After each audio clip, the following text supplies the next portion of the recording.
relish the opportunity, looking forward to it? Oh, absolutely. Especially myself, being gone for so long. I can't wait to be back out there and actually play a game for the first time in over a year. Um, Coach Terry's been talking about the game. He says it's one of the biggest games Youngstown State's ever played. He's been talking about that the whole summer, so he's instilled that in us, and we're all fired up, ready to go. Just with the amount of injuries that you've had over the past 2 years or so, what's it kind of like getting to take the field at this stage in your senior year?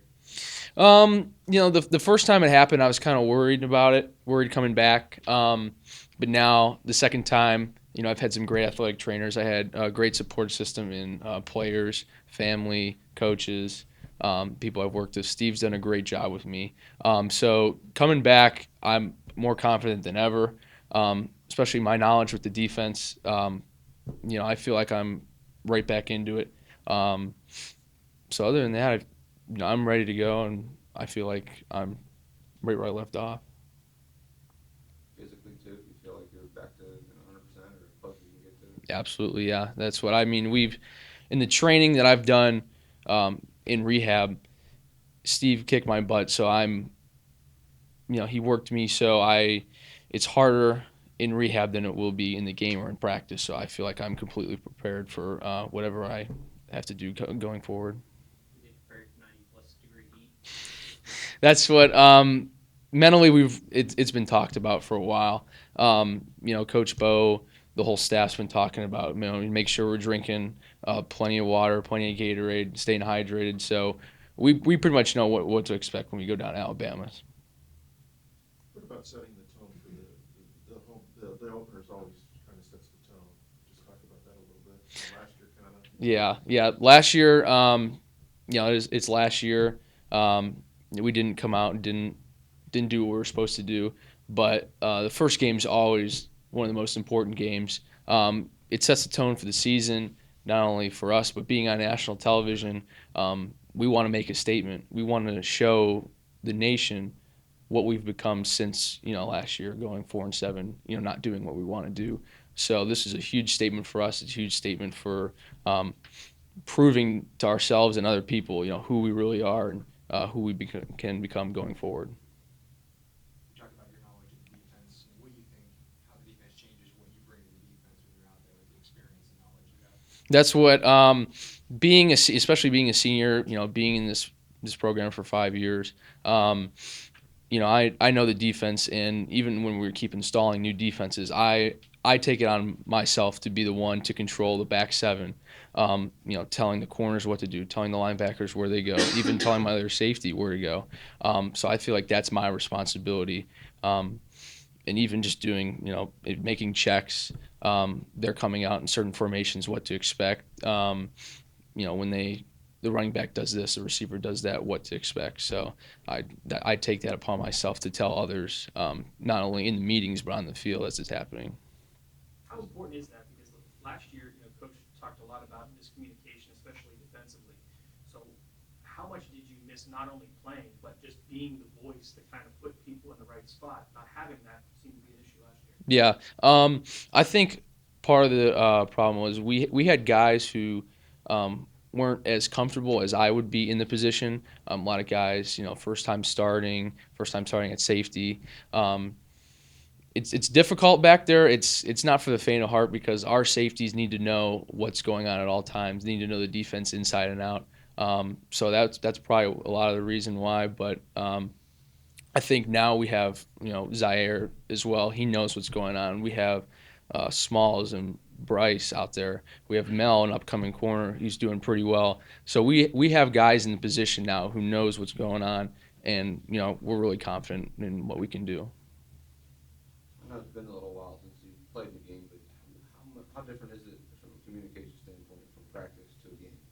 Things kind of move a little quicker. Yeah. There's no coaches telling you, hold on, get this right. Yeah, that's we in practice we do tempo situations where the coaches are out. Even scrimmages, coaches are off to the sideline.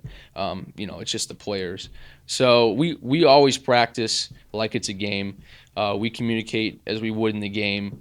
Make any checks we need to. So going in from practice to game, I don't think it's going to be a whole lot different. If they show something off of film that we haven't seen, We just apply our rules, make our checks, and worst case scenario, get the ball down, live to see another down. So in all reality, we practice like we would in the game. You brought up some of the struggles from the secondary last year.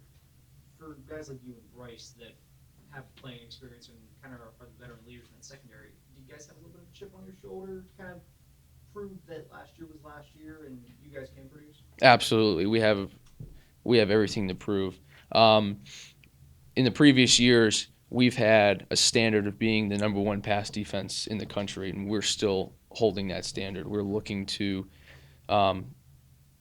make a statement that we are who we say we are in being the number one pass defense in the country. So we definitely have something to prove, but also we have the confidence, and we talk about in our meeting room. We want the swagger, we want the discipline, we want to be violent, we want to be relentless. So we talk about it every single day. So it's instilled in us. Coach Gomes, is a great leader as a coach. So yeah, we have the right people, and we're confident in who we are. Kyle, from a special team standpoint, being older again, you got a new snapper, new kicker. How those guys kind of transitioned into that? That's what as any year, if you have a new guy, whether he's a snapper or kicker, it's going to take some time. That's why we practice. Colton, he's a great guy. He's got a strong leg. Switching from Kennedy to him, a little different, obviously, righty to lefty. So I've even had to work on holding left-handed. But the snapper situation, we have guys who can do it. We have guys who are confident in themselves. So I feel like we've practiced game-like situations, when there's no timeouts, we got to get the ball snapped. We got to get the kickoff, and however many times we've practiced, we're down by 2. We need the field goal to win, and we're kicking it from not only the 25, we're kicking it from the 45. So we're building the confidence in who we need to be, and I feel like we're solid in that area. What do you know about Samford? They heavy pass. I know they got a new quarterback.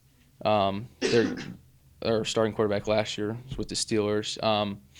We're ready for them to have 4 receivers on the field a lot of times. We're ready for them to throw the ball around, so that's our main goal. And when they run the ball, stop it, make them one-dimensional. And if we hold their passing game, then I think we have a good chance to win. Does it help having Justice back on that D-line, take a little bit of pressure off you guys in the secondary? Absolutely. We always say that if we have a great defensive line, it certainly helps us in the back end. We always practice. The quarterback has so much time, and even if the play extends, we still have to cover. But having a guy like Justice, having guys like DeMarco Craig or Malik Richmond, Sharif Bynum, even Cook, having guys up front who can do it, who can do their job, create plays, sacks, forced throws, fumbles. That helps not only us out, it helps linebackers out, it helps the offense out. So just having those guys, especially like Justice, huge for our team.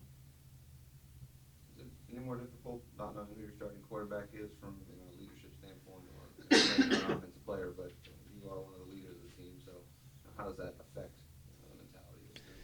I don't think it affects it a whole lot, whether it's Nate or Joe. Both guys have had a great summer, great camps. We know what they all bring to the table, so whether it's either one of them, we're going to back them up. And then whoever plays at that point, and we have the full confidence in them. So in terms of leadership, I don't think it affects it a whole lot because they're both great leaders in their own respects. So